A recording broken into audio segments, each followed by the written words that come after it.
I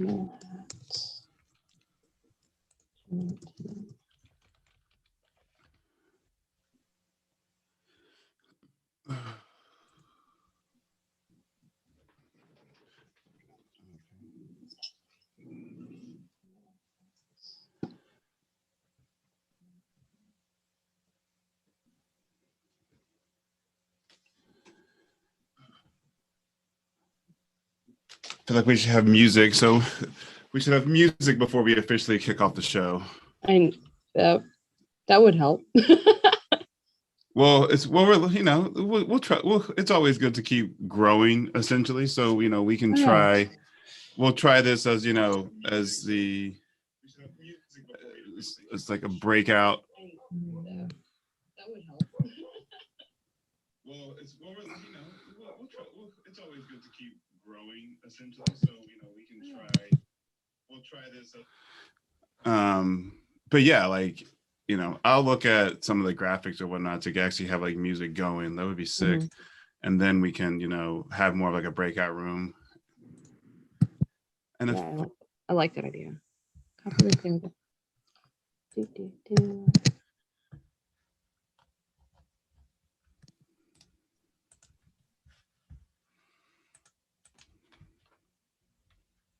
Okay, one second.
All right, looking good.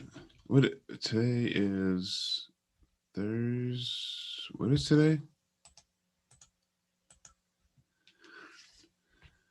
It's Thursday. Sorry. Yeah. I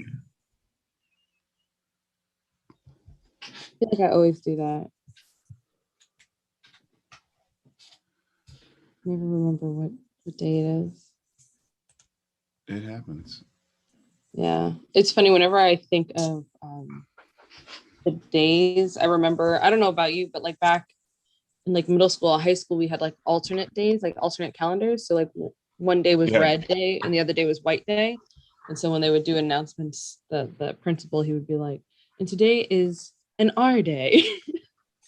It's like no. what my head goes to, and I'm like, that's not that doesn't my schedule doesn't operate like that anymore. I've never heard of that.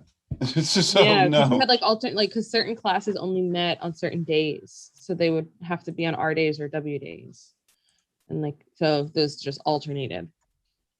Yeah, that was because I think our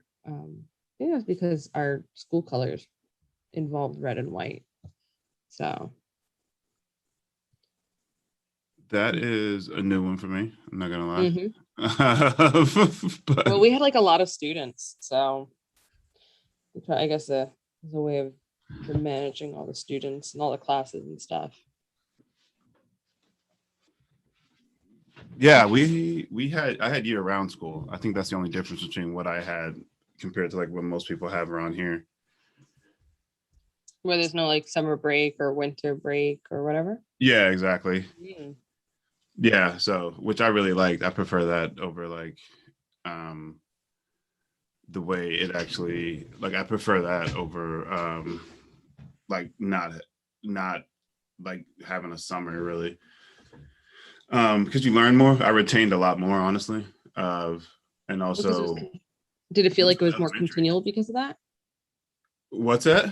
It sounds like it's more like continual learning, which I can see how you take it ends up being very progressive. A week or two off every like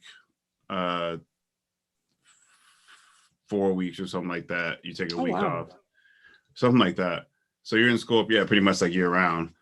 But it's definitely a way to be. I think you do retain more. At least I felt that way. I definitely felt smarter than my peers, for sure. Yeah, cool. Let's go ahead and kick it off. We need intro music. I don't know. I'm gonna throw something on. Hold on a second. Hold on. You know what? I'm gonna grab some Crystal Castles. Okay.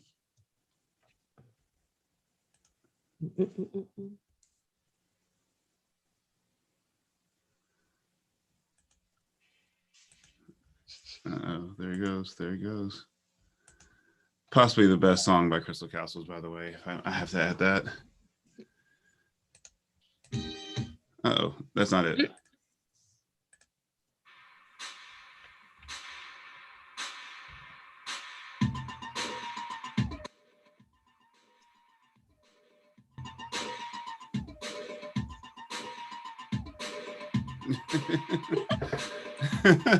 Poor man's intro music.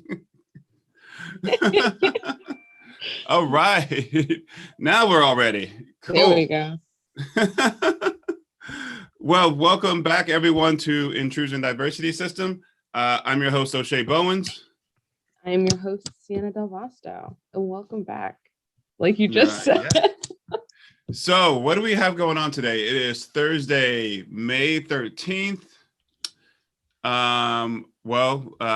Unless you've been under a rock or something along those lines, I think you're aware of a certain attack on a certain type of infrastructure that delivers something key and pivotal, a certain ingredient to make vehicles move forward, move backwards, turn, and start.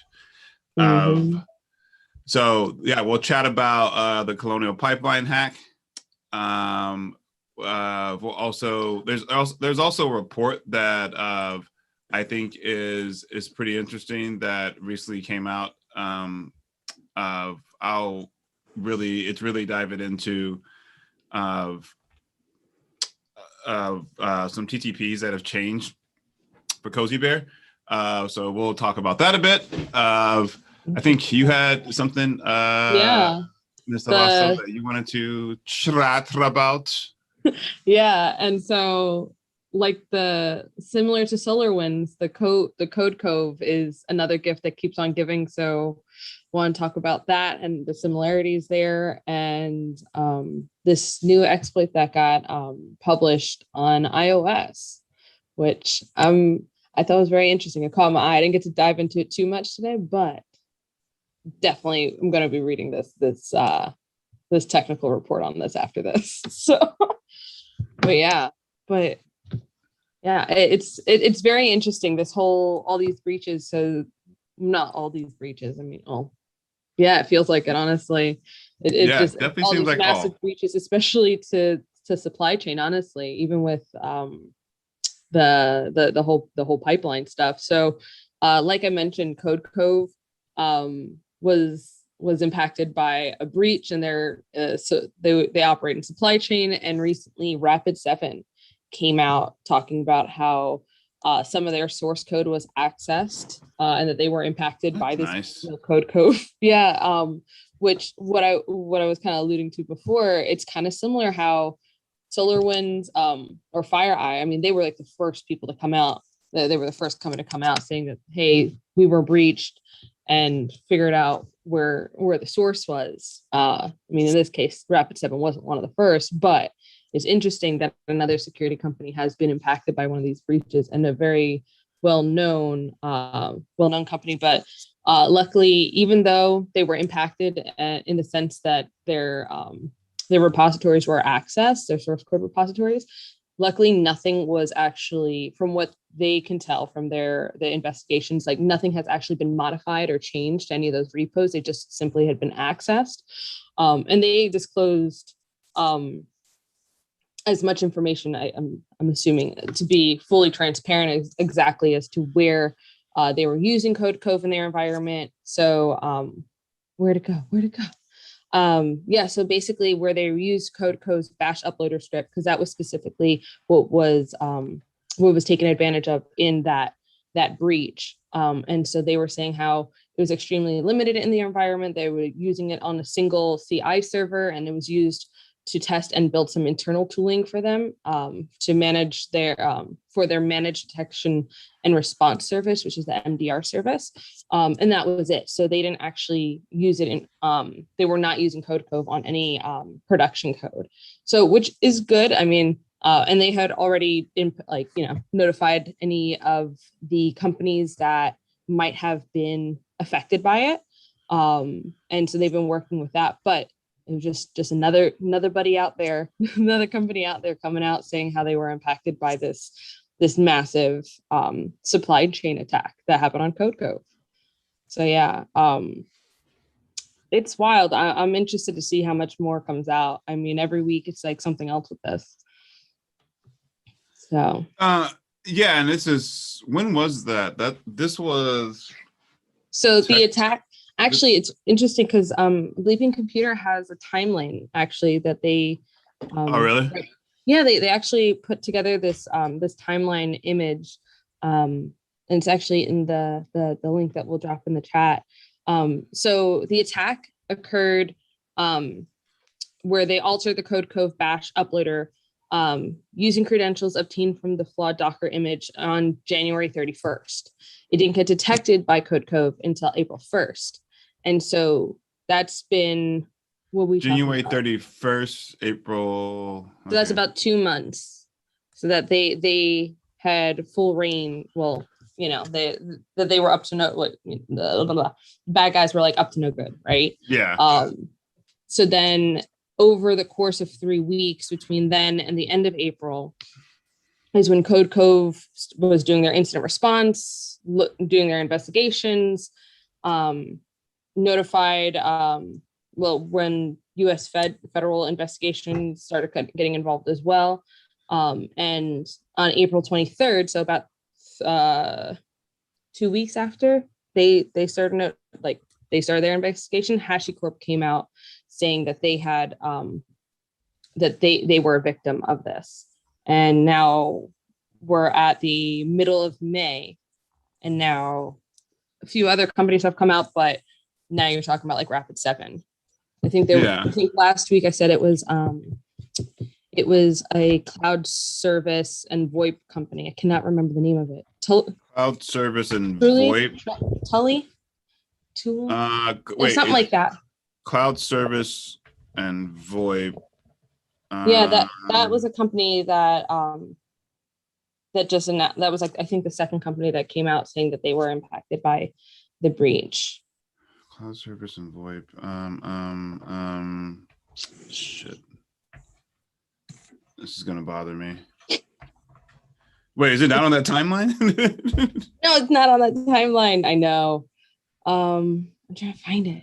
It was last week. I read that article, and I know the team. The team. I don't know why I keep calling it team. The company started with a T. Oh. I almost want to say Team Viewer, but I don't think it's Team Viewer. Nah. Okay, well, we will have to find a way to Twilio. That's what it was. Twilio. TWIL. The rapper? No. not the rapper? No. Twilio? I guess that's how you say it. Clearly, I'm very bad at pronouncing names. But yeah, so they're the second company that came out. All right. Well, crap. Yeah. So let's see. So Coolio, not the rapper. Coolio. Let's see. Coolio. No, this is his twin, Twilio. Twilio. Okay. Twilio, Rapid7, HashiCorp. That's 3, right? Twilio, Rapid7, HashiCorp. Yeah. So not as many, but they're talking. Yeah, that was one of the second major ones. Now I'm looking at that article. Yeah, and then I feel like didn't McAfee say? Was it McAfee or Kaspersky that was also impacted? Let me see. I wouldn't be surprised, honestly. Because like I said, this is like the gift that just keeps on giving. Especially, well, I think it's just because it's we're talking about tools that are utilized in supply chain, you know.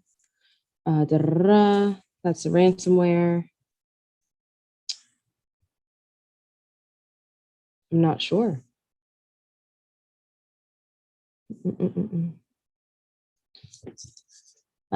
Code. Well, while you look that up, we'll dive into Mhm.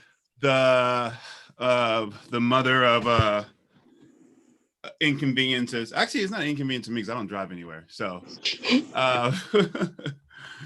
it's not funny at all. So, Colonial Pipeline hack. So this is something that's been dominating the news cycle for a few days now.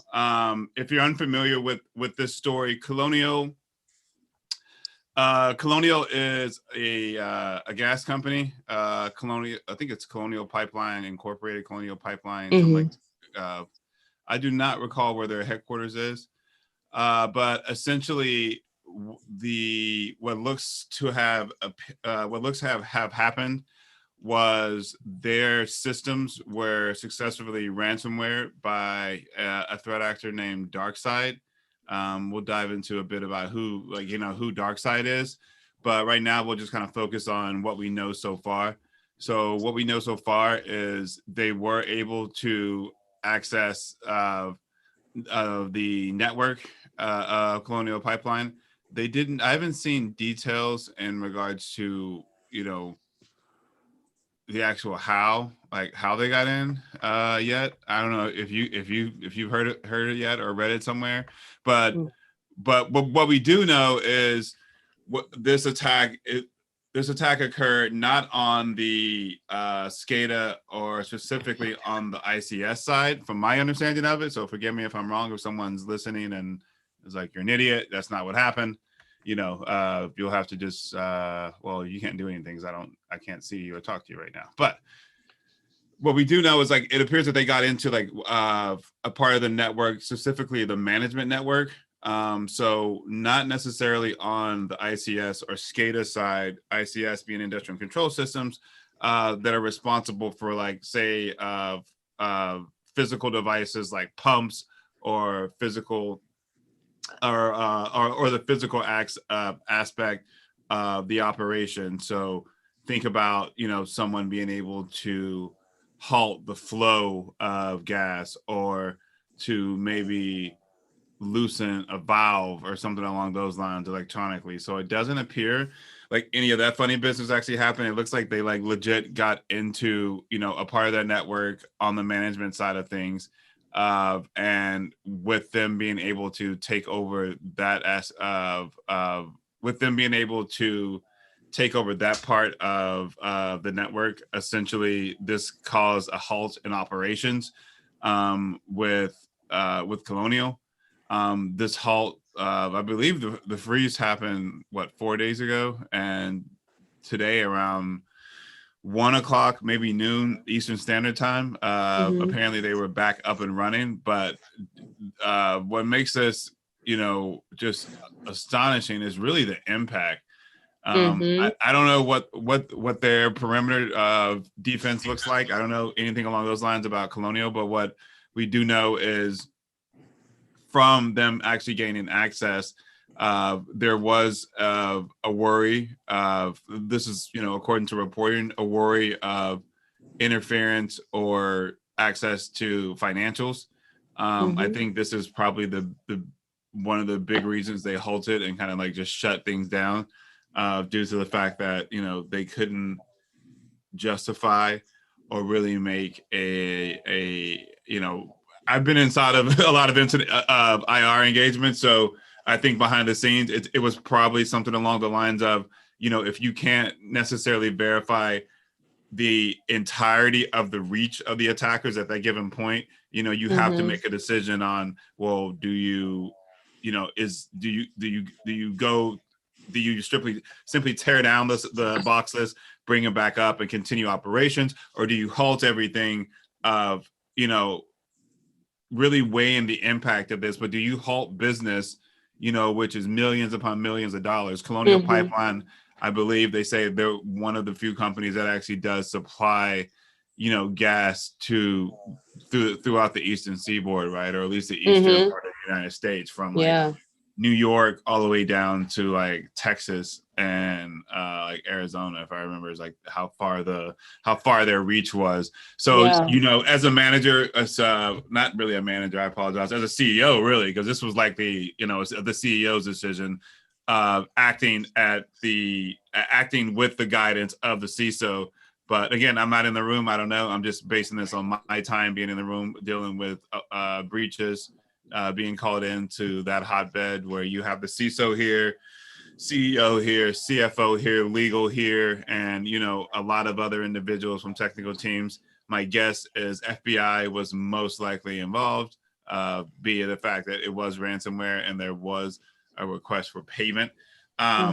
With the attackers being inside the network, this halted operations, shutting down gas distribution on the East Coast for, you know, it was upwards of at least 2 to 3 days. This, in turn, as you can imagine, causes a panic and essentially a run on gas. So you have people, which I still didn't understand this part. You had people going in and like hoarding gas. And I heard that on the news. I was like, how the hell do you hoard gas? Like, you can have like one extra, you know, that canister you carry around in your car, at least I do, in the back for emergencies. Like, you need to siphon off gas from someone in the parking lot of a movie theater or whatever, right? So, you know, there were people like showing up with like drums to fill up with gas. There were people showing up with multiple of those little canisters to carry gas around with, right? There was just so much, oh my God, so much in some ways idiocy, because, you know, it's the fact that even in the news, they stated that, you know, they weren't in, and I shouldn't say idiocy. I mean, the fact that they stated in the news that the attackers weren't necessarily inside of the systems responsible for anything mechanical, that should, you know, alleviate some worry. But I think you had like news organizations like hyping this up, you know what I mean? For sure. Then it gets political, you know, I think a lot of people in the intel community and the security community, based upon, you know, some of the indicators that were described, they were able to make a pretty quick decision, not quick, I shouldn't say, but come to a decision-making conclusion that, you know, this was likely the Russians. And once, you know, certain people got their hands on the malware, were able to, you know, not only just simply analyze it, but reverse engineer it to kind of try to figure out what the heck is actually going on. You know, it at least to me, as I'm reading this, as it's happening day by day and hour by hour, this inspires confidence that this isn't going to be too lasting. Again, I'm not an expert. I'm just basing this on, you know, the reporting that was coming out. Something that, you know, that made me curious was, you know, this whole dark side thing. Like, who the heck's dark side? I've never heard of them. They are a gang out of Russia. This is according to, you know, again, this is just reporting, but they're not believed to have been like associated with you know, the Russian government. Like, you think about the Cozy Bears and you know, other like really big threat actors that have done some pretty huge, significant, pulled off some really significant attacks, you know, netting themselves like millions of dollars, right? So with all of these things kind of adding up, that's why I didn't believe that this was something that was going to have a lasting, you know, an impact for weeks and weeks and weeks, right? I think if they get inside of SCADA systems, you know, now we're talking, now it's a whole new ball game, and now things get a bit more difficult. Something that is kind of really, I don't know how I feel about this. I guess like interesting in regards to the tooling of not necessarily like the just the ransomware in general. but it looks like this was like bundled together with some older pieces of malware too for the distribution. So again, this goes out. I mean, I think this is this kind of relays that message that it's not always like the newest and the latest and the greatest that allows attackers to obtain entrance, right? It's not always this, 0 day that allows someone to get inside the network. Actually, I don't even think there was a 0 day associated with this. It looks like they were able to just identify a vulnerability and a certain part of the network and then take advantage, right? Using, I'll have to dig a bit deeper, but I'd definitely be interested in seeing the tool suite that they leveraged to get to get as far as they did, really. And specifically targeting one part of the network. It wasn't like they just hit a couple users. They didn't hit, I hate to say Karen and HR because everybody picks on Karen, but they didn't just hit Karen and HR. They hit a specific segment of the network, which tells me they had some time to organize, to plan. So they were likely inside the environment for a good period of time. And then they, they executed the malware and began putting their plans in action. Something that was interesting to me when I was reading over this is they have this moniker of like Robin Hood, the gang Darkside does, because they give away, they donate some of their money to notable like charities in Bitcoin or another cryptocurrency. Not, that's interesting. Yeah, it's a bit different. I thought it was interesting that they came out with that little press kind of like apology letter that they came out with what was it, a couple days ago, where they were basically like, hey, we're like apolitical, we do not participate in this, our goal is just to make money and not to create problems for society, and now we're going to introduce this new check in their company so they can basically monitor and avoid social consequences in the future. It was just very interesting. I was just like, wow. They have a heart. Threat actors have a heart too. They have causes that are near and dear to them that they want to contribute to. Now they're not giving $5-10 like I do for my NPR drives. They're giving a couple $100,000 that they got from ransomware payments. Now we know that they got actually like $5 million as a payment. This came out today that which also is, I haven't seen the timeline for it, but I'm curious when they actually paid. When did Colonial pay them? Was this day one? Was it day two? I'd imagine they tried to identify where the entrance was, the entry vector that they got in through, try to identify whatever droppers that they had in place, and then move towards trying to like kick them off the network. I think it's safe to assume that those efforts failed because they paid. So them. They did pay. So when did in all seriousness, when did they pay? Like that's really interesting to me. It'd be, someone knows, please feel free to drop that and, drop that in chat, because that would be great to know. Actually, because I was looking at this too before we jumped into this. There's something in an article on Threat Post, and it says the company paid a hefty ransom in a difficult to trace cryptocurrency within hours after the attack, underscoring the immense pressure faced by the Georgia-based operator. So they're apparently based in Georgia.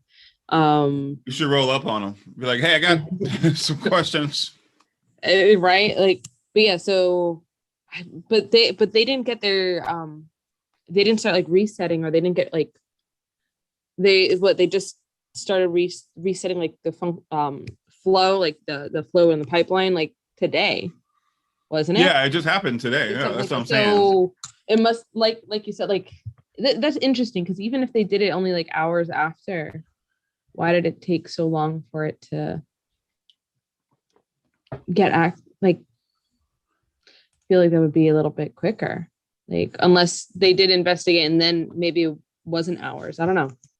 Interesting. I mean, what I've seen happen in the past, and I'm only speaking from incidents where I've been called in, is, you know, one of like three things happens, right? One, you, as a security practitioner, I'm not going to take their word. So I'm still going to have my team perform a sweep to identify artifacts for that particular threat actor, who's ever responsible, or for that particular case. And this isn't, you know, I don't care how effective you are in setting up, you know, policies and procedures across your company. Like, this is going to take a lot of time, because you're essentially, you know, searching for some, you know, there is a needle, but it's a needle haystack. You know, it's not necessarily you being, you know, there's a needle in a haystack. Here's a bunch of grain and whatever else goes into the haystack. You know, it's one needle out of like with 20,000 more tossed into, you know, on the floor, and you need to find the one that has, you know, threat actor engraved on it, right? Like, these are, you know, I'd imagine it's hella hard to successfully chair just sorry, my chair just like rolled back on me.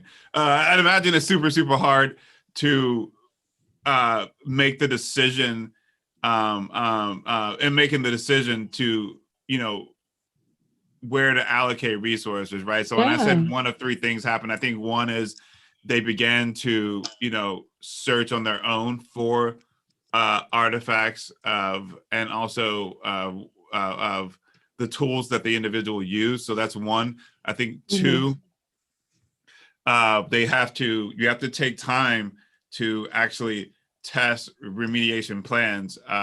You know, when you think about disaster recovery, I think many companies only run those type of simulations, you know, maybe once a quarter, if they do that. I've seen some that random, I think the first or second week of a new year, they would go in and actually test out. They would go in and test out their redundancy plans from a security perspective. So why, you know, the first of the year, I do not know.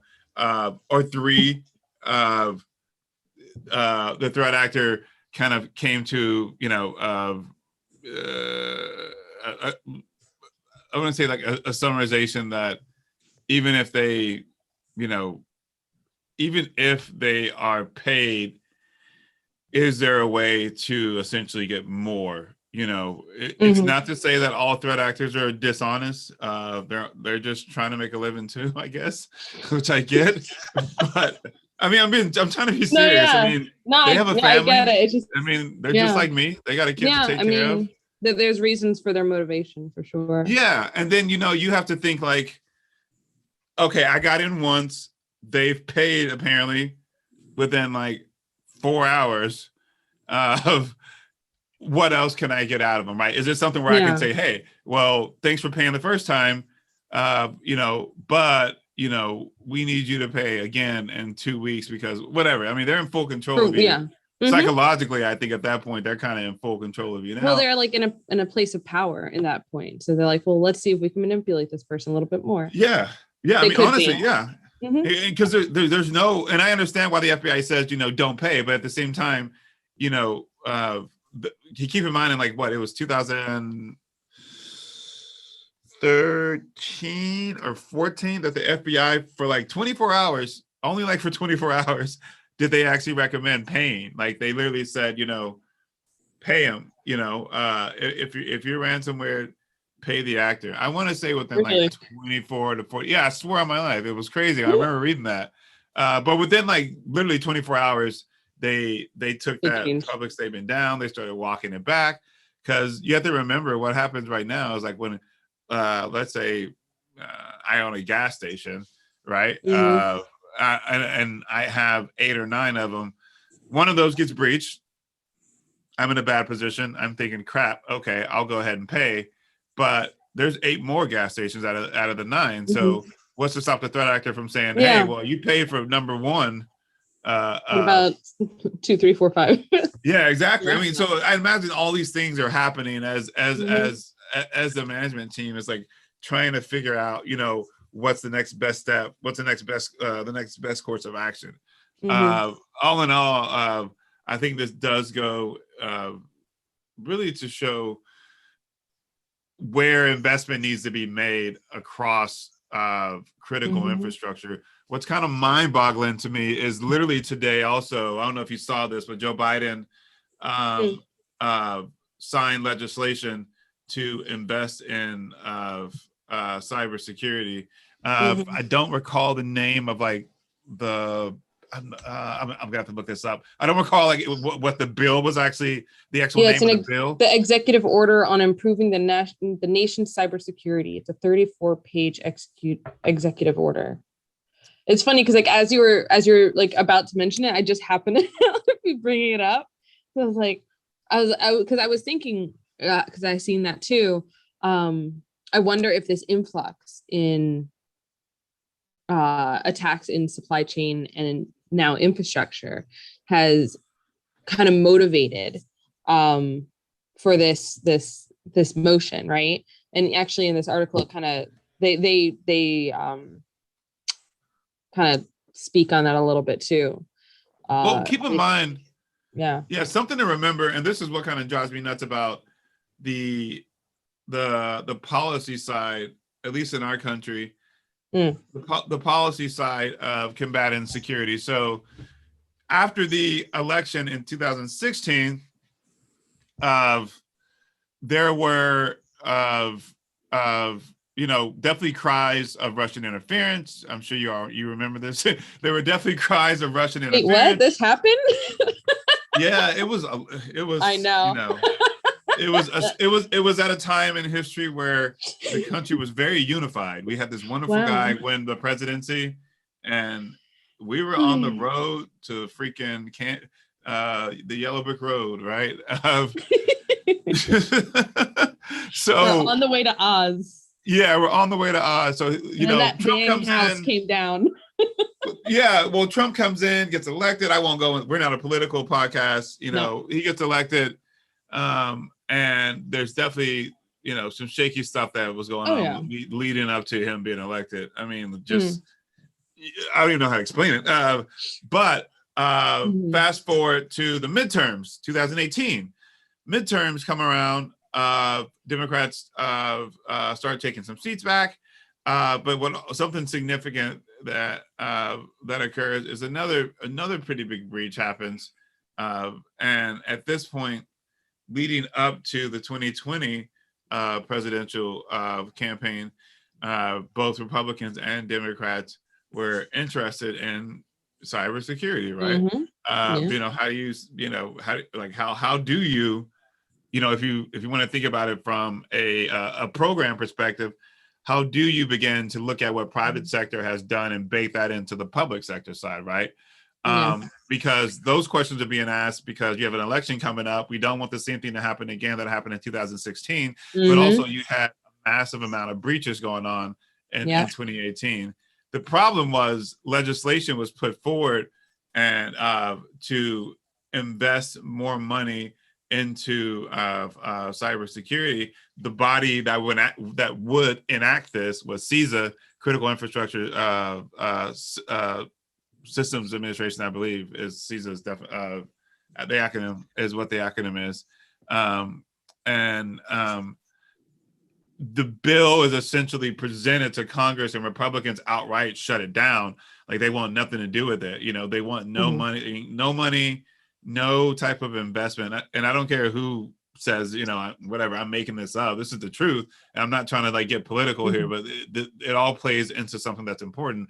But you have one side of the House that wants nothing to do with that. Like they won't sign anything that Mhm. that essentially looks like it could benefit another party. That's the only Yeah. summarization as to why I think they wouldn't go along with it. Like it boggles the mind. You have all these Mhm. things that are happening. Again, you got the Russians, messing with the elections, Chinese stealing IP, intellectual property. and doing it very aggressively. Like they are, they are pros when it comes to jacking patents and jacking formulas or jacking whatever it may be that a company holds dear. Like they are great at that. But you had all these different things going on, and for the life of me, I don't understand. You couldn't get Republicans to sign off on really a strong investment into cybersecurity at that point. Like it's crazy talk. I mean, it's legit crazy talk. So why is that important? I think that's important because with Biden in office now, you already see the approach being totally different than what you saw from 45 or what you saw from Trump. Anytime the conversation of cybersecurity, the role that cybersecurity plays in national security, those are conversations we just didn't hear much from him on, like ever. Like ever. So, it's definitely strange. On to kind of piggyback on this, last week there was a report that was released. This was in conjunction with the NSA, CISA, sorry, NCSC, and CSE. So these are all just acronyms for cybersecurity organizations. Organizations that concentrate on cybersecurity throughout, throughout the United States, but also in the world. But essentially, there was a report that was dropped, and I'll put the link in now. This report is, again, it was a joint publication in which they kind of revisit what the hell, what's Cozy Bear been up to, right? APT 29 or Cozy Bear. This is a group that is widely believed to have been to have sponsorship from the SVR, which is like what is the SVR term there? SVR is, I guess you could say, it's kind of like the like FBI here. It's like their main the Foreign Intelligence Service of Russia intelligence agency that mainly focuses on civilian affairs. Okay, thank you. Well, so yeah, I guess it is like the FBI then. I guess that's more like FBI, because there's SVR, and then what's the other one in Russia? There's the one that's more like the NSA. Starts with a G, doesn't it? Is it D or G? I can't recall right now. But getting off topic. Essentially, this joint report, and let me drop this link because I would strongly recommend like going and checking it out. What they do is they kind of revisit some of the IOCs known and associated with APT 29. They are essentially stating that, hey, since the world is kind of caught on to who Cozy Bear is, it does make it a bit more difficult for them to act. Act meaning, they are, let's say, throughout EDR solutions, throughout firewall solutions, throughout most security researchers, throughout most of the cybersecurity companies, there are rules baked into those products now for them, for APT 29. Like because the spotlight's been on them now. They made it to the big stage. Spotlight's on them, and now they're like, wait, hold on, you guys know my tricks? Exactly. They know our tricks now. Crap. Well, also they've just been. They've been wildly successful. I mean, it's just impressive, like the run that they've had. This is why they're believed to be supported by the SVR, because I'm not sure how many of our listeners have ever worked in private sector or government, but if you're on the cybersecurity side, working for in a public sector, there is the budget for what you can do is huge on that side, right? Like they are actively throwing I shouldn't say throwing a huge amount of money at it, but it's more than what you may see from a private sector job, right? You're likely to see a lot more resources dedicated to your success and your mission, especially if it's something to do with anything with armed services, intelligence, things along those lines. But what you see from this report is a list of new IOCs relative to Cozy Bear. So it's I looked through maybe 10-20% of it 2 days ago. I think it was it was Sunday.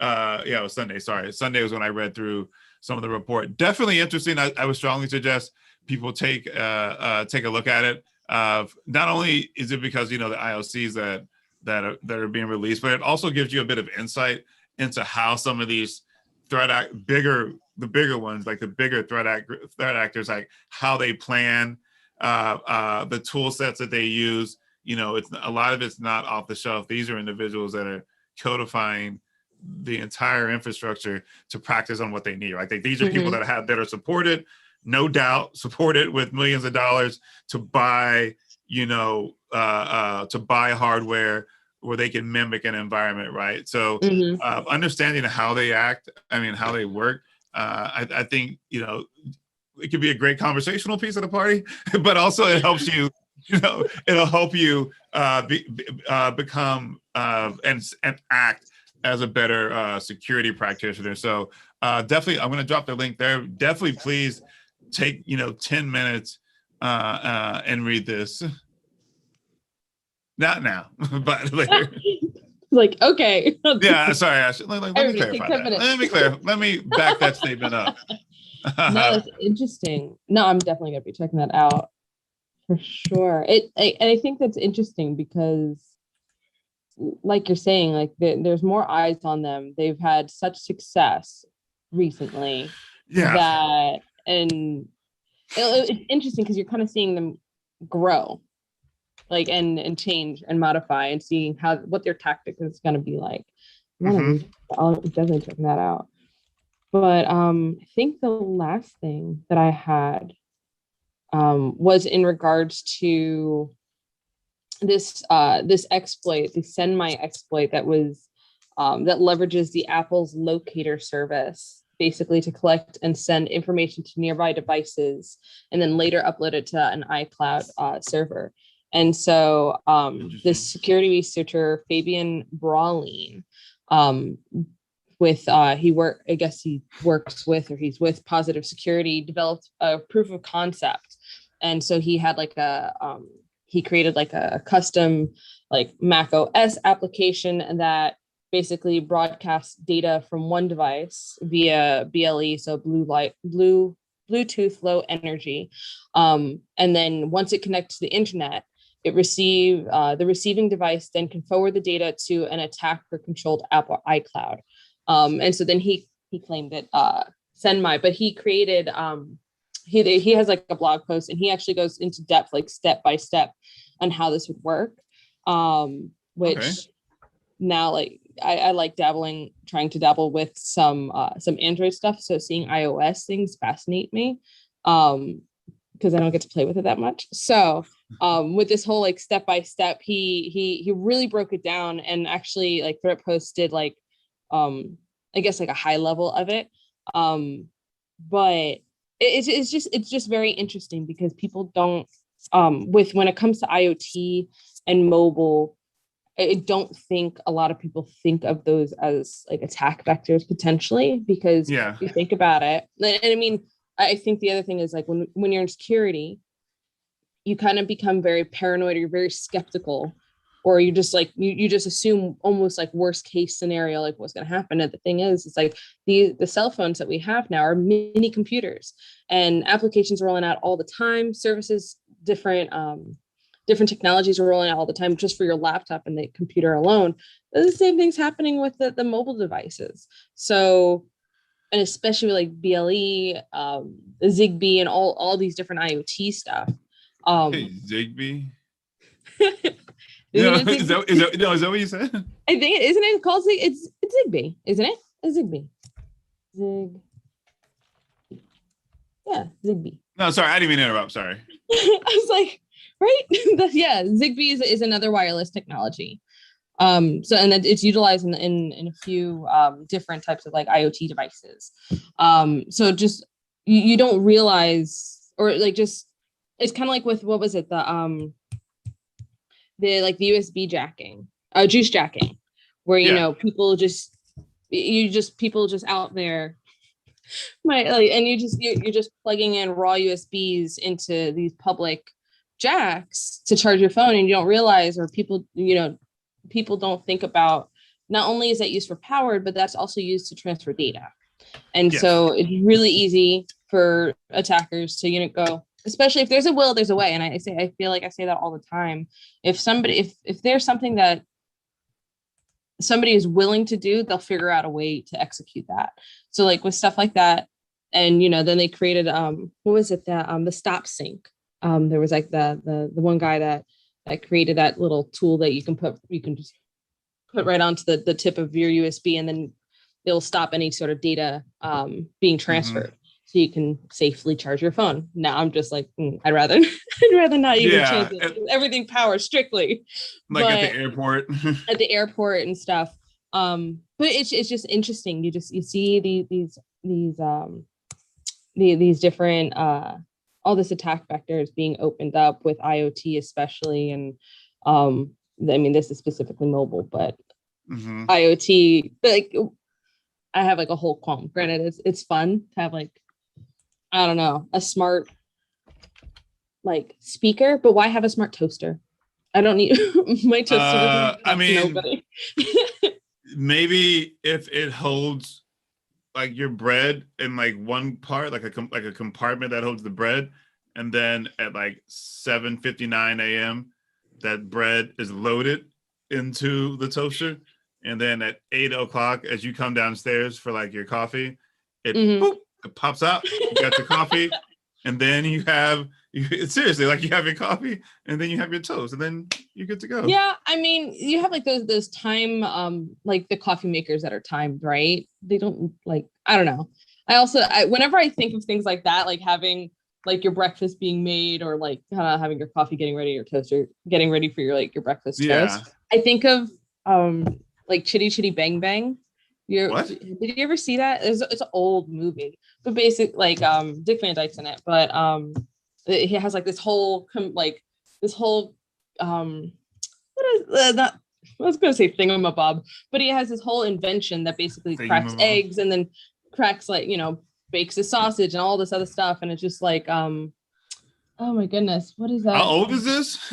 It's a really old movie. Okay. But that's what I would think. I'm like, I'd rather just be fun and do something like that. I don't know.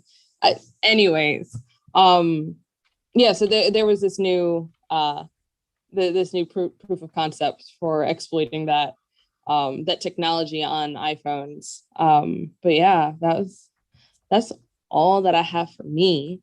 But yeah, and I think I know we talked about it last time. Well, we talked about it before we started our show, but there is an event coming up, the Women's Security Cyberjitsu. Their Cyberjitsu Con is coming up. Yeah. So that's coming up June 19th, I believe. Let me just double check that date. But I wanted to give a shout out to that event, because it was, I think last year was our first year, and you and I both got to have the opportunity to participate in that. And so that's happening on June. Give me the date. I should have had this prepared. June 19th. So okay. and it's virtual as well. So definitely put that on your calendars. It was fun, and it was great last year. And I'm sure the ladies over there and we'll put on a good event this time around. So I wanted to make sure I snuck that one in there. Well, no, I mean, also like I'm trying to get it out of the packaging. So I did, we both did a talk there last year. I can't get it out. Oh, there it is. I found my my coin for Ninja. So big thanks to Miss Mary Galloway for inviting me there. I know this is technically I said thank you the day of after I finished my session, but thank you again for having me. Like I had a really awesome time, and thank you for sending the coin. I for some reason I have this collection of coins that I haven't opened up yet, and I was going through them like 2 weekends ago, and I was like, oh no, I was like, I totally. Oh, I forgot love about that this coin. That is awesome. Yeah, it's a really. I'll show it. I need to find out. Let me. I don't know how I clear that love is. the ninja. Yeah, So very cool. very cool. So thank you. Thanks for having me, Mary. Yeah. Thanks for having me. Yeah, I think upcoming. We have a few more guest episodes that we're definitely excited to share with everyone. We got my dude Carson Olet. Carson's over here in Boston. He's a pen tester. He's a great pen tester, so I'm super pumped to have his episode. We have, I won't give away the next two, but at least we'll drop his. What's that? At least we'll drop one of them at least. Yeah, well, I was gonna say from a topic perspective, Sarah's talk was like really really cool. So yeah, we definitely have some awesome guests coming up. I think also next week I want to show a tool that I just started playing around with it. It's called Silver. It's with Bishop Fox. It's I'll drop a link to it just so people have an idea what the heck I'm talking about, but it's essentially an attack simulation framework. I was looking for something in regards to some training that I have coming up. So I was looking at like the C2 matrix that Bryson Bort, the CEO of Grim, that he helped construct. Naturally, there's Cobalt. But I wanted to try something a bit different, and Silver is definitely one of those. When I looked at it, and I was like, "What in the heck is like some of this stuff?" But they have really, really, really cool droppers that you can leverage for implants. So it's, let me get the link there, and what they've done is essentially they allow you to create like your own implant, and I want to say like Java and Python, and there's one more. Wow. But it's super super like easy to kind of follow and understand how to actually build it, and then at least write the code to create the implant, and then the deploying of it is it's super straightforward too. So definitely something I want to show, just give people like a demonstration. And I think the main reason I want to do it is because I suck as a red teamer. I suck at like offense. So my thinking is like, hey, maybe if some of the guests see me do it, they're like, all right, well, if that dude can do it, like how hard can this actually be? Fair enough. So yeah, I just dropped it in the chat. So yeah, so next week expect O'Shea to show off some offensive stuff. Yeah, definitely. I'm definitely gonna check it out too before we do that episode. That'll be fun. Yeah, for sure. I think it's always good to like. We spoke about this prior to the kickoff of the season, but it's actually walking through and demonstrate some of the techniques and some of the tools that exist out there, just to show like it's not it's not like magic. Yeah. So no matter how magical it sometimes feels. Well, think about it in reality, like, because I think there's some very talented like attackers out there, right? Like there's no way to deny that. But there's also some people that just got their hands on something like a Silver and really understood how to like construct it and make an implant. Maybe they couple that with a Cobalt Strike or a Metasploit. They understand how to essentially scan an environment. They understand how to interpret or read scan results. They find a service that has a vulnerability. Go grab that vulnerability, try to package that into whatever unless it's something just standalone that'll get you access. But those are becoming more and more rare in regards to just like standalone pieces of standalone packages that allow you exploit kits. I'm sorry, that allow you to go from like 0 to shell, right, or 0 to admin, right? Like those, if they don't get me wrong, they still exist, but they're super expensive. You probably are going, not probably, you're going to have to buy that somewhere on the other side of the internet, kind of the sketchy side, I guess, if you want to put it that way. But you're likely going to have to go to a place like that to get that. You're not going to get that from CNET. You're like, that's not going to pop up. So as attacking does become easier, because a lot of this stuff is built off automation, especially some of the exploit kits you can buy. I just think it's important to kind of showcase, like, they're not all that talented sometimes when they're pulling off these attacks. And besides, it's one thing to get entry into the environment. It's a whole other thing to like move around the environment. To move laterally and undetected and all of that. Yeah, exactly. So expect that next week. Again, thanks for tuning in. Big thanks to our sponsor, Nullhead Security. You can navigate to nullheadsecurity.org if you have maybe curiosities around services like threat hunting or threat modeling, network security, CTI, and security analytics. We also run training. I have a training coming up in July through Nullhat. So definitely be on the lookout for that. Maybe it's something where I offer like a discount code on the show. At some point. So thanks again for coming in. This is again, I'm O'Shea Bowens or Sir Mudblood. And I am Sienna Del Vasto or C Squared. And you can catch me on Twitter or on LinkedIn. And enjoy your EVA 9, and we will see you next week. Yes. See you next week. Later. Bye.